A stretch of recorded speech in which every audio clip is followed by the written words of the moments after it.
diwajibkan untuk melakukan tapa brata selama 3 hari di bawah pohon keramat.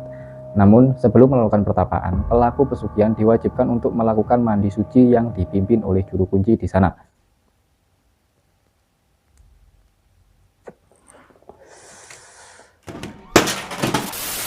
Gunung Kawi yang berada di daerah Kota Malang, Jawa Timur selalu menjadi perbincangan dan erat hubungannya dengan kegiatan spiritual atau mistis. Pasalnya di Gunung Kawi sendiri kerap dijadikan sebagai tempat pemujaan, kegiatan spiritual, pesugihan, atau tempat ritual untuk mendapatkan sebuah kekayaan.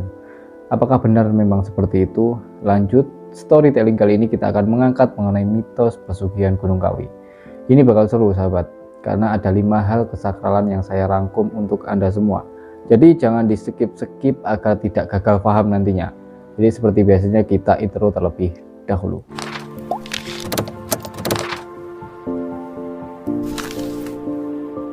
Yang pertama, pohon dawan daru.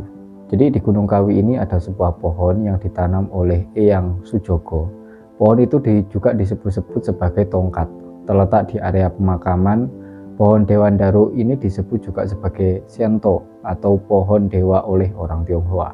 Para peziarah sering menunggu dahan, buah atau daunnya yang jatuh. Katanya bila buah atau daunnya disimpan dapat menambah kekayaan untuk orang tersebut.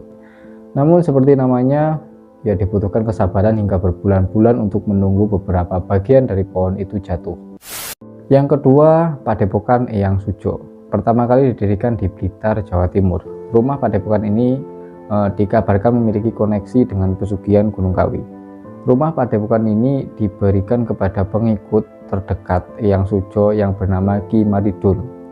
Terdapat berbagai peninggalan yang dikeramatkan milik Eyang Sujo, antara lain bantal dan guling yang berbahan batang pohon pelapa, serta tombak pusaka semasa perang Diponegoro. Yang ketiga, petilasan Prabu Sri Kameswara. Terdapat di ketinggian 700 meter dan sekitar setengah jam dari makam Eyang Sujo, dan juga terdapat sebuah keraton yang pernah menjadi milik Prabu Kameswara. Dia merupakan pangeran dari kerajaan Kediri yang beragama Hindu. Dulu dikabarkan bahwa setelah sang Prabu selesai bertapa di tempat itu, beliau berhasil menyelesaikan politik di kerajaannya. Kini petilasan tersebut telah digunakan sebagai tempat pemujaan dan praktik pesugihan. Dan yang keempat, hari Jumat Legi dan 12 Suro. Banyak sekali aktivitas ritual yang dilakukan saat Jumat Legi, karena hari itu dikenal sebagai hari pemakaman Eyang Jugo, Kiai Zakaria II. Sedangkan tanggal 12 bulan Suro adalah hari diperingati wafatnya Eyang Sujo, Raden Mas Imam Sujono.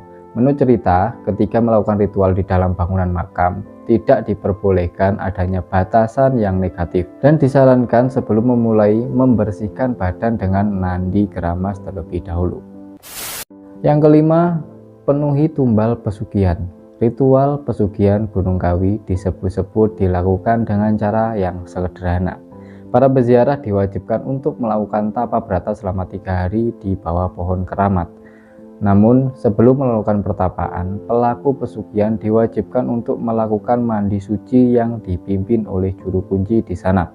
Saat melakukan penyucian ini, pelaku pesugihan harus melakukan kontrak mati dengan penguasa gaib Gunung Kawi.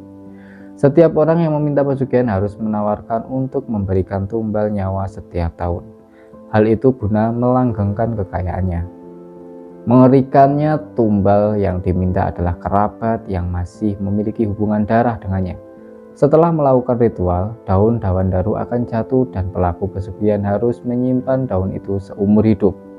Dari mitos yang beredar, daun dawan daru mampu memberikan rezeki dan memberikan uang gaib setiap hari. Di dalam storytelling ini perlu saya garis bawahi bahwa tujuan dari pembuatan video ini adalah sebagai edukasi dan pengetahuan yang kita kemas di dalam story atau cerita. Allahu alam terkait dengan pesugihan yang ada keterkaitannya dengan tumbal, nyawa, dan sebagainya. Karena yang bersifat gaib akan tetap menjadi gaib. Namun kita harus percaya terkait dengan yang gaib. Setiap orang berhak untuk berkomentar dan berpendapat, tetapi keberkahan dan barokah dari orang terdahulu itu nyata dan wajib kita percaya. Ya mungkin beberapa orang ada yang berpendapat kekayaan itu didapat lewat kita berziarah, memohon kepada Tuhan lewat orang-orang terdahulu yang saat ini dekat dengan Tuhan. Allahu alam, dan sampai ketemu di storytelling yang akan datang.